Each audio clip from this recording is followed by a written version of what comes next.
कृषि दर्शन, कृषि दर्शन, कृषि दर्शन, कृषि दर्शन।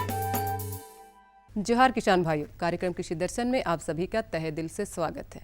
किसान भाइयों और बहनों, कार्यक्रम की शुरुआत हो चुकी है और जैसा कि आप जानते हैं, कार्यक्रम की शुरुआत में ही हम आपके लिए लेकर आते हैं कृषि समाचार। तो आज भी हम आपके लिए लेकर आए हैं कृषि समाचार। नमस्कार, कृषि समाचार में आपका स्वागत है। मैं हूं मृदुला। आइए देखते हैं आज कृषि समाचार में क्या है खास। रांची में डेयरी विकास को बढ़ावा देने के लिए अनुदान पर कई सुविधाएं उपलब्ध। हजारीबाग के दूध उत्पादकों के लिए होगा प्रशिक्षण कार्यक्रम का आयोजन। लत्तेदार फ्रेंच बीन के बेहतर उत्पादन के लिए लगाएं उन्नत प्रभेद केत की वंडर। अब समाचार विस्तार से।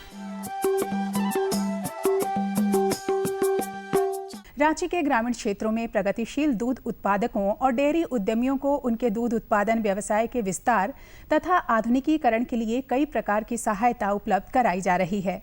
इस योजना के तहत नए पशु शेड का निर्माण, मिल्किंग मशीन, पनीर एवं खोआ मेकिंग यूनिट, क्रीम सेपरेटर, जैविक खाद unit, biogas, deep boring, silage निर्माण के लिए biomass bunker, milk and milk product parlour, cow mat, fodder गोदाम, ट्रैक्टर एवं फाडर हार्वेस्टर सह कटर एवं ब्लॉक मेकिंग यूनिट स्थापना पर 25 से 50% अनुदान दिया जाएगा।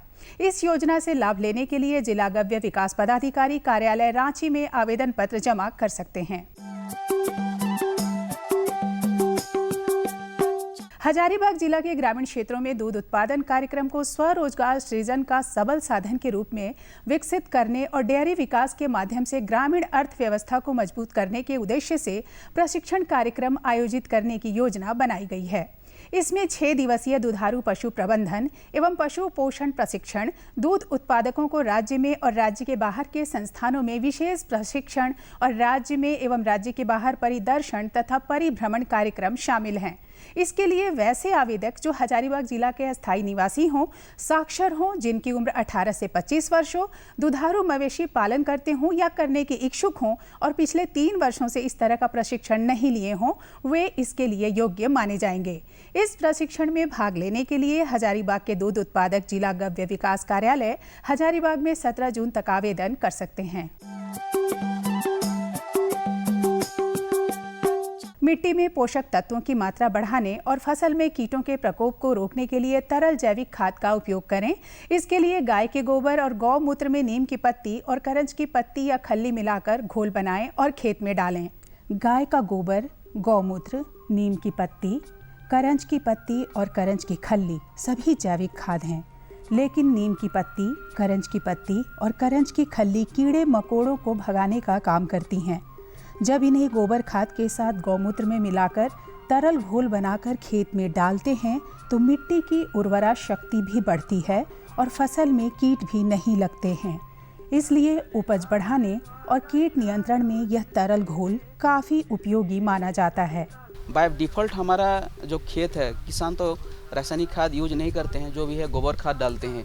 और ये परिप्रेक्ष्य में झारखंड बहुत ही अच्छा जगह है कि यहाँ किसान अपने तरल खाद को ही यूज कर सकते हैं, क्योंकि अपने पास अपने गाय है, भैंस है, तो जो भी तरल खाद बनाने में ही हमारा गोबर चाहिए और काऊ का जो यूरिन है, गोमूत्र चाहिए और जो भी उससे जो मिलने वाला होता है, कहीं उसका बेसन है, दही है, कहीं गुड़ है, तो अपने हिसाब से ही होममेड मतलब खुद बना सकते।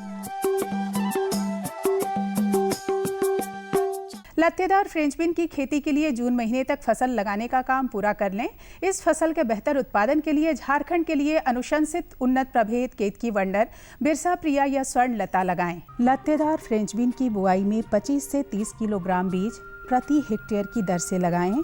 इनमें कतारों के बीच 75 सेंटीमीटर और पौधों के बीच 15 सेंटीमीटर की दूरी रखें।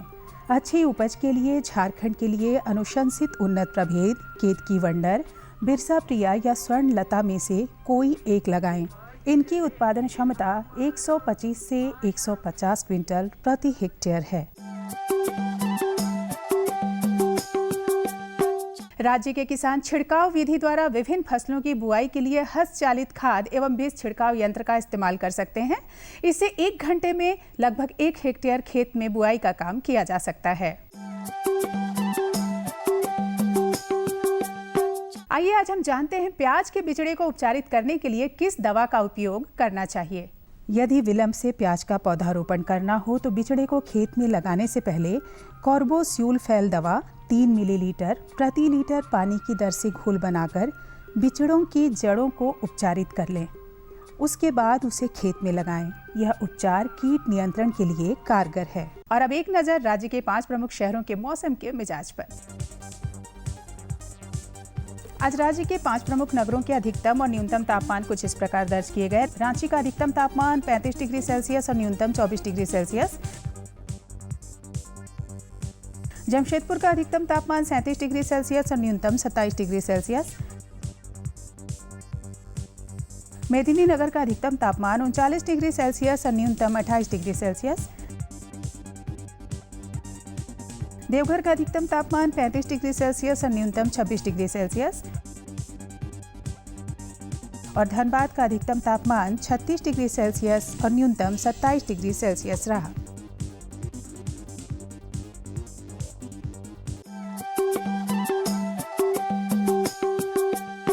और अब मंडी भाव में आइए नजर डालते हैं अनाजों के भाव पर। आज कृषि उत्पाद बाजार समिति रांची में विभिन्न खाद्यान्नों के थोक भाव कुछ इस प्रकार दर्ज किए गए। चावल मोटा 2000 रुपए से 2400 रुपए, चावल मध्यम 2375 रुपए से 2900 रुपए, चावल उत्तम 3800 रुपए से 6000 रुपए, गेहूं 2100 रुपए से 2600 रुपए, चना 6000 रुपए से 6500 रुपए, दाल अरहर 5800 रुपए से 6200 रुपए, दाल मसूर 5000 रुपए से 5600 रुपए, दाल चना 7000 रुपए से 7400 रुपए, सरसों तेल 9350 रुपए से 10500 रुपए, चीनी 4100 रुपए से 4250 रुपए, आलू 400 रुपए से 700 रुपए और प्याज 750 रुपए से 900 रुपए प्रति क्विंटल रहा। कृषि समाचार में आज इतना ही। अगले दिन अगले अंक में फिर मुलाकात होगी कुछ ताजा तरीन खबरों के साथ। तब तक के लिए दीजिए इजाजत। नमस्कार, जोहार। कृषि समाचार में किसान भाइयों आपने देखा मौसम का मिजाज, मंडी भाव और कृषि से संबंधित ढेर सारी नई जानकारियां हमारे पास और भी है, लेकिन उससे पहले लेंगे एक छोटा सा विराम। कहीं मत जाइएगा क्योंकि इस विराम में भी आपके लिए संदेश है। अरे सुन तो। मुझे क्या सुनाना चाहते हो? जो सुनाओ मेरी सौतन को। किसको? अरे वही तुम्हारा मोबाइल फोन जिससे सुबह शाम दिन रात चिपके रहते थे और कहते थे किसान कॉल सेंटर से बातें हो रही हैं। अच्छा ये बात है। हाँ क्यों, क्या हुआ? अब बात नहीं होती क्या? अब तो झट से बात हो जाती है। ऐसा क्या? हाँ, अब तो ज्यादा लाइनें और खास तकनीक के कारण खेती के माहिरों से तुरंत बात हो जाती है। और अगर कभी लाइन व्यस्त हो तो अपनी समस्या फोन पर रिकॉर्ड करा दो, वहाँ से फोन आ जाता है और समस्या की हल का मैसेज भी आ जाता है। ये देखो आ गया। अरे वाह, इसका मतलब इंतजार की घड़ी अब खत्म। हाँ, तभी मैं सोचूं कि आजकल मुझ पर इतना प्यार क्यों आ रहा है। कृषि संबंधी समस्याओं का अपनी भाषा में तुरंत हल पाने के लिए पूरे भारत में किसी भी फोन से हेल्पलाइन नंबर पर संपर्क करें। किसानों का दोस्त किसान कॉल सेंटर।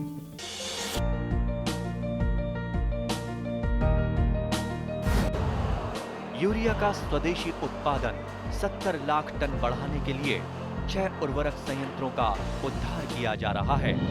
FCIL के गोरखपुर, सिंदरी, तलचर और रामागुंडम संयंत्र, HFCL की बरौनी इकाई और BVFCL की नामरू फोर्थ। सोने पर सुहागा ये है कि देश में अब बनेगा सिर्फ नीम लेपित यूरिया, क्योंकि इससे होगा किसानों का फायदा ही फायदा।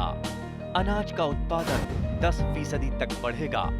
बढ़ेगी 10 से 15% नाइट्रोजन क्षमता।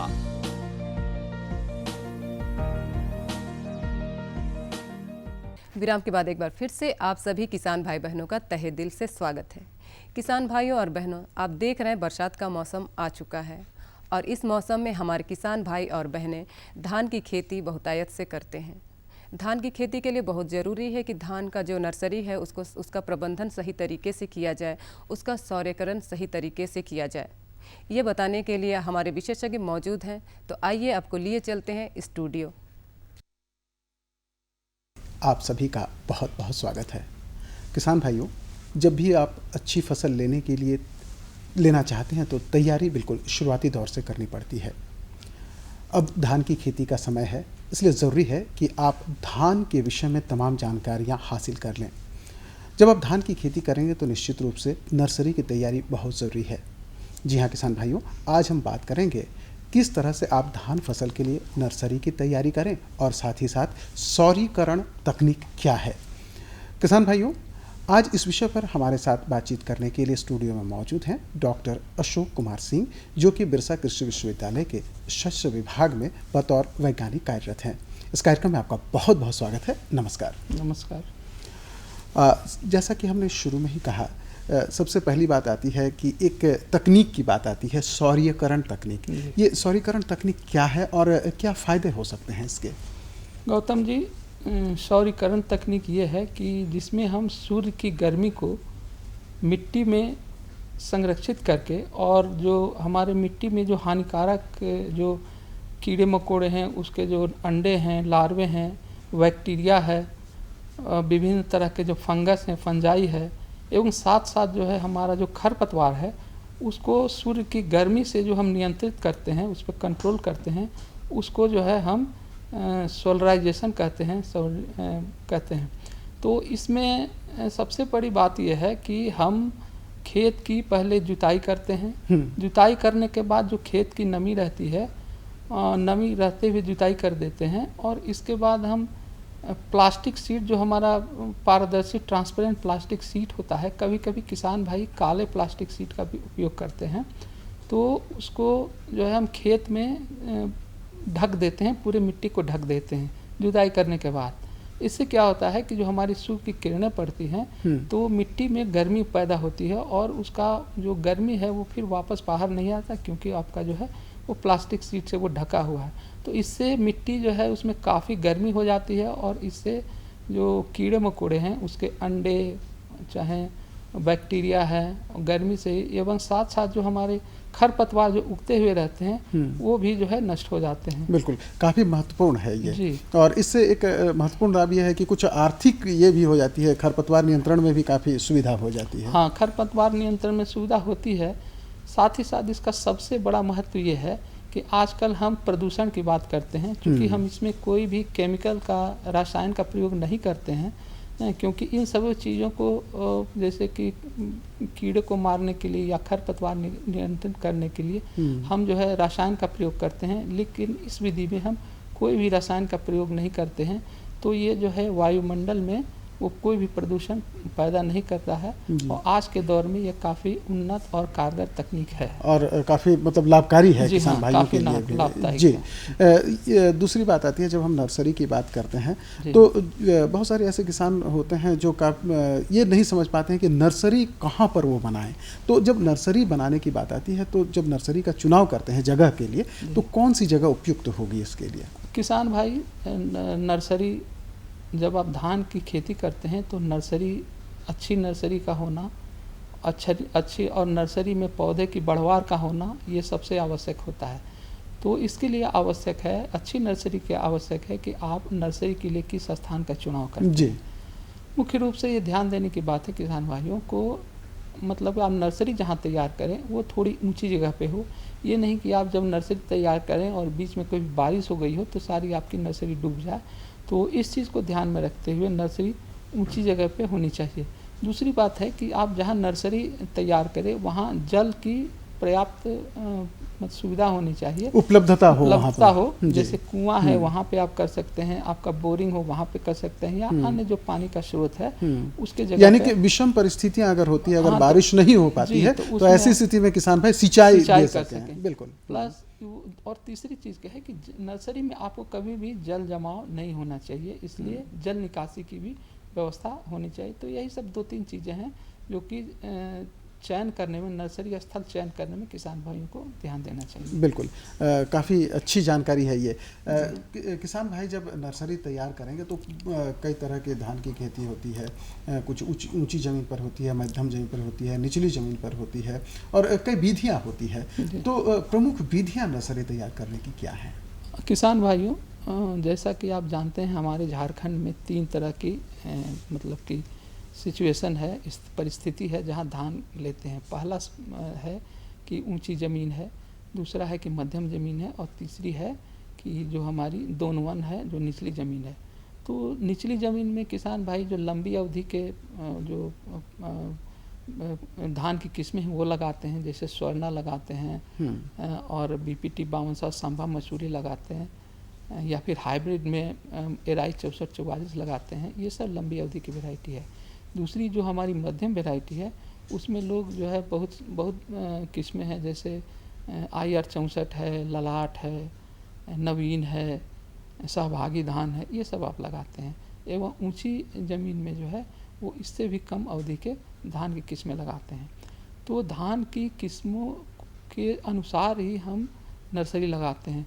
मान लीजिए कि हम लंबी अवधि के जो नर्सरी लगाते हैं तो उसमें हम लंबी अवधि के हम किस्म लगाते हैं, धान की किस्म को हम लगाना चाहते हैं, धान उगाना चाहते हैं, तो उसके लिए हमारा नर्सरी बहुत पहले लगना चाहिए। जैसे कि अभी जो चल रहा है, अभी आप जून के प्रथम सप्ताह से मध्य जून तक या 10 जून तक आप नर्सरी लगा सकते हैं, जो कि लंबी अवधि के धान की किस्में हैं। काफ़ी महत्वपूर्ण है कि जो भी किसान भाई अभी लगाएंगे वो कब इसका लगाएं, क्योंकि नर्सरी का अगर प्रबंधन सही ढंग से नहीं होगा तो फिर मुश्किल हो जाएगी। हाँ, और जो हमारी मध्यम जो किस्में हैं, जो कि 115 दिन से 125-30 दिन में पक के तैयार होती हैं, उसका जो है जून के अंतिम सप्ताह से आप जुलाई के प्रथम सप्ताह तक जो है आप नर्सरी डाल सकते हैं। तो किसान, ये कहने का मतलब है, और जो पहले जो शॉर्ट कम अवधि वाली जो धान की किस्में हैं, उसमें आप थोड़ा सा लेट भी कर सकते हैं, क्योंकि उसकी अवधि कम है, तो वो उसको उत्पादन में कोई विशेष अंतर नहीं पड़ेगा। लेकिन जो अभी जो लंबी किस्में हैं उसका किसान भाई अभी जो अगली पहली वर्षा हुई है, आप नर्सरी डालने का प्रबंधन करें। बिल्कुल। तो जो किसान भाई, आजकल तो कई विधियां, कुछ किसान भाई हैं जो परंपरागत ढंग से खेती करते हैं, बहुत सारे ऐसे किसान भाई जो श्री विधि से भी खेती करते हैं, या बहुत तरह की जो किस्में हैं, तो संकर किस्में जो है उसकी खेती करते हैं। तो क्या नर्सरी में भी कुछ बदलाव की ज़रूरत होती है इन सारी चीज़ों के लिए? तो सबसे पहले मैं बताना चाहूँगा कि आप किसान भाई नर्सरी कैसे तैयार करें। जो आप नर्सरी के लिए जो आपने जगह जिस जगह का चुनाव किया है, तो उसको पहले आप 2 या 3 बार जो है अच्छी तरह उसकी जुताई कर लें, जुताई करके उसको समतल कर लें। और किसान भाई, हम नर्सरी 2 तरह से लगाते हैं। एक पहली विधि है सूखी विधि, जिसमें कि सीधे धान की जो है बुआई कर देते हैं, और दूसरी है कदवा की हुई विधि, जिसमें पहले हम कदवा करते हैं और उसके बाद उसमें अंकुरित बीज का प्रयोग करके हम लगाते हैं, नर्सरी लगाते हैं। तो कदवा की हुई जो विधि है, यदि किसान भाई को जल्द सुविधा हो तो कदवा की हुई जो हमारी नर्सरी है उसमें पैदावार माने उसमें नर्सरी अच्छी होती है। लेकिन जो किसान भाई कदवा करने में सक्षम नहीं है, तो सूखी नर्सरी भी, सूखी विधि से जो तैयार की हुई नर्सरी है, उसमें भी नर्सरी का बढ़वार जो है अच्छा होता है। अब रही बात जो आपने बात की कि जैसे हमारा हाई यील्डिंग वैरायटी है, जो उन्नतशील प्रभेद है, चाहे जो संकर प्रभेद है, और आजकल श्री विधि का जमाना है, श्री विधि जो चल रहा है, तो तीनों के नर्सरी प्रबंधन में निश्चित रूप से थोड़ा बहुत अंतर है। इसको किसान भाई को समझने की ज़रूरत है। जो किसान भाई जो उन्नतशील प्रभेद जो लगाते हैं, उसमें आप नर्सरी में सबसे पहले ये बात है कि आप जितने क्षेत्र में धान की रोपाई करना चाहते हैं, उसका 1/10वां भाग में आप नर्सरी तैयार करें। मतलब यदि आप 1 हेक्टेयर में लगाना चाहते हैं, तो आप 1000 स्क्वायर मीटर में जो है आप नर्सरी तैयार करें। 1000 मीटर में आप क्षेत्रफल में ही तैयार करें, और जो भी आपका बीज दर है उस बीज दर को रखें। और जो हमारा उन्नत जो संकर किस्में हैं, संकर किस्में भी का भी वही तरीका है जो आप उन्नतशील पर हो जाएगा, सिर्फ बीज दर का अंतर है। और जो इसका जो है बीज स्थली है, वो 1 हेक्टेयर के लिए 750 वर्ग मीटर है। जो श्री विधि से लगाते हैं तो इसमें थोड़ा अंतर है कि श्री विधि में जो आप मिट्टी का प्रयोग करते हैं, उसमें आधा सड़े हुए गोबर की खाद और आधी मिट्टी रहे, जिससे कि हमारी मिट्टी भुरभुरी हो जाए और हमको बिचड़ा निकालने में किसान भाई को कोई दिक्कत ना हो। बिल्कुल। और जो है उसका जो एरिया होता है वो 250 वर्ग मीटर होता है यदि आप 1 हेक्टेयर श्री विधि से लगाना चाहते हैं। जी, तो कहने तो का बहुत थोड़ा बहुत अंतर है इसमें। क्योंकि देखिए यहाँ बीज दर के अनुसार जो है हमारा जो है नर्सरी का क्षेत्रफल घट रहा है। जी हाँ। और एक महत्वपूर्ण प्रश्न ये आता है कि जब हम नर्सरी लगाते हैं तो उस दौरान क्या क्या सावधानियां अपनाएं। जैसे किसान भाई प्रामाणिक बीज लगाते हैं, बीजोपचार करते हैं, किस तरह की सावधानियां अपनाना चाहिए? किसान भाई आप जब भी नर्सरी में बीज डालें तो पहला चीज़ है कि आप बीजोपचार ज़रूर करें। बीजोपचार करने से क्या होता है, आधी से ज़्यादा बीमारी जो बाद में धान की फसल में लगती है वो नहीं लग पाती है। तो आप बीजोपचार बेबिस्टीन से करें, कार्बेंडाजाइम जिसका रासायनिक नाम है, 2 ग्राम प्रति किलोग्राम बीज की दर से बेबिस्टीन का उपयोग करें। बीजोपचार करने के लिए आप जितना बीज की आवश्यकता है उसके अनुसार आप दवा बेबिस्टीन की मात्रा लें और उसको जो है आप बीज में मिला दें। थोड़ा पानी का छींटा भी डाल दें ताकि आपका बीज और पूरी तरह मिला दें ताकि आपका बीज जो है, आपका दवा जो है बीज से सटा रहे। जो अंकुरित जो बीज लगाते हैं, जो कदवा के अंकुरित बीज लगाते हैं, उसमें सबसे क्या करें कि रात भर जो है हम बीज को फुला देते हैं। फुलाने के बाद सवेरे निकाल के उसको सूखे जगह पर हम उसको बिखेर देते हैं ताकि पानी हट जाए और उसके बाद जो है हम उसमें कार्बेंडाजाइम जिसको बेबिस्टीन कहते हैं उससे हम सीड ट्रीटमेंट करते हैं, बीजोपचारित करते हैं और उसके बाद सूखे हुए माने कि बोरे में उसको लपेट करके बीज को रख करके किसी सूखे स्थान पे, हवादार और सूखे स्थान पे जहाँ की सूर्य की किरण डायरेक्ट ना पड़े, वहाँ हम 24 घंटा तक रख देते हैं। 24 घंटा के बाद आप किसान भाई देखेंगे कि वो बीज जो है अंकुरित हो गया है और उसके बाद जो है आप उसका प्रयोग जो है कर सकते हैं नर्सरी गिराने में उस बीज का प्रयोग। जी। जो किसान भाई सूखी विधि से करना चाहते हैं वो बीजोपचार करके आप या तो क्यारी या तो छिटकवा विधि से डालें और या फिर लाइन में उसकी बीज से सोइंग करें। लेकिन मैं किसान भाई को यही सजेस्ट करूंगा कि लाइन सोइंग करें, कतार में ही बिचड़ा लगाएं। इससे जो अन्य शस्य क्रियाएं हैं, जैसे मान लीजिए आपको कभी आवश्यकता हो, निकाई गुड़ाई की आवश्यकता होती है, कुछ खाद छींटना पड़ता है, तो इसमें आसानी होता है। बिल्कुल। तो ये 2 तरह की विधि है जिससे हम मतलब कि बिचड़ा को हम लगा सकते हैं। तो इतनी बातों के बाद एक बहुत महत्वपूर्ण बात बच जाती है, काफ़ी संक्षिप्त में हम जानना चाहें कि जो उर्वरक का प्रबंधन करेंगे नर्सरी में, उसके लिए कुछ खास ध्यान रखने की ज़रूरत होती है? हाँ, बहुत अच्छा प्रश्न किया है कि देखिए जो आप नर्सरी है उसमें लगभग 1 क्विंटल सड़ी हुई गोबर की खाद या किसान भाई को वर्मी कंपोस्ट उपलब्ध हो तो उसका प्रयोग कर सकते हैं। लगभग 30 से 40 किलो वर्मी कंपोस्ट या सड़ी हुई गोबर की खाद है तो आप लगभग 1 क्विंटल सड़ी हुई गोबर की खाद आप मिट्टी में मिला दें। नर्सरी स्थल के नर्सरी जो आप मिट्टी लाएँ उसमें मिला दें। दूसरी बात है कि हम जो नाइट्रोजन, फास्फोरस, पोटास की बात करते हैं शुरुआती बढ़वार के लिए, उसका भी बहुत महत्वपूर्ण है। तो उसमें आप जो है 1 किलो DAP, 1 किलो यूरिया और 700 से 750 ग्राम म्यूरेट ऑफ पोटास को मिक्स करके और उसको मिट्टी में मिला दें तो इससे पैदावार अधिक होती है। जो किसान भाई श्री विधि से खेती करना चाहते हैं तो उसमें जो मतलब कि जो आप मिट्टी जो लेंगे उसमें आधी मात्रा मिट्टी और आधी मात्रा सड़ी हुई गोबर की खाद या वर्मी कंपोस्ट को रखना अति आवश्यक होता है ताकि वो जो बिचड़ा उखाड़ते समय उसका जड़ न टूटे। बिल्कुल। एक और महत्वपूर्ण बात है जो हम कहना चाहते हैं कि किसान भाई जो आप नर्सरी बेड बनाते हैं उसकी चौड़ाई लगभग 1 मीटर होनी चाहिए। अच्छा। 1 मीटर और 2 जो क्यारी के बीच में लगभग 30 सेंटीमीटर की दूरी रहना चाहिए और इस 30 सेंटीमीटर में नाली बना दें।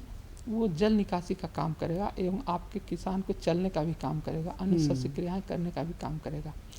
और जो श्री विधि और जो हमारे जो परंपरागत विधि से हम जो नर्सरी तैयार करते हैं उसमें जो सीड बेड जो है उसकी जो ऊंचाई है वो बहुत महत्वपूर्ण है।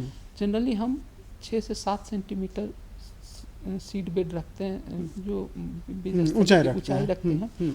लेकिन जो है हमारी श्री विधि में उसकी ऊंचाई थोड़ी बढ़ा देते हैं, लगभग 8 से 10 सेंटीमीटर ऊंची नर्सरी की क्यारी होनी बनाते चाहिए। हैं। बिल्कुल। हाँ। डॉक्टर साहब बहुत अच्छी आपने जानकारी दी। किसान भाइयों, जब आप नर्सरी की तैयारी कर रहे हैं तो निश्चित रूप से इन बातों का ध्यान रखें। डॉक्टर साहब, आप हमारे कार्यक्रम में आए, इसके लिए आपका बहुत बहुत धन्यवाद। और किसान भाइयों, आप नर्सरी ठीक तरह से बनाएं ताकि फसल अच्छी हो और आपको अधिक से अधिक फसल प्राप्त हो। धन्यवाद, नमस्कार, जोहार। नमस्कार, जोहार।